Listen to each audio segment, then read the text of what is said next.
rehearsal warm-up. First to the right eyebrow. Ready, and 1, and 2, and... Here was this totally outrageous voice. After reading that first National Lampoon, I went, wow. In those days, magazines were a bigger deal. People defined themselves by the magazines they read. Breasts. I would seek out the magazine on the off chance that there would be some breasts.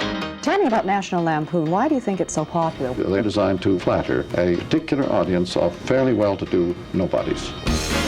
So there's this wonderful freedom. If you don't buy this magazine, we'll kill this dog. We can do anything we want. My first week at the National Lampoon, we were getting drunk in a park. There was a man secretly living in his office. It was a crazy place like nothing I'd ever seen before. I didn't tell him what to do. It is the job of a satirist to make people in power uncomfortable. What about a baby in a blender? Really uncomfortable.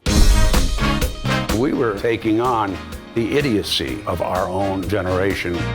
It showed that we could do more than put out a magazine. Suddenly, it was records and actors and musicians. We're going to make a movie.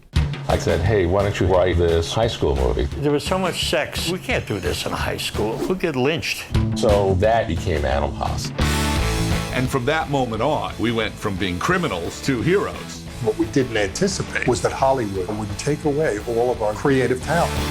John Hughes wrote the short story, Vacation 58. This movie was a huge success. The more popular we got, the more people's egos were doing this. Lampoon was the hippest place to be to write comedy until the hippest place became Saturday Night Live. It was written by some Lampoon people. It was starring some former Lampoon people. Chevy Chase chuckled and he said, nobody gets laid writing for the National Lampoon anymore. Better luck next time.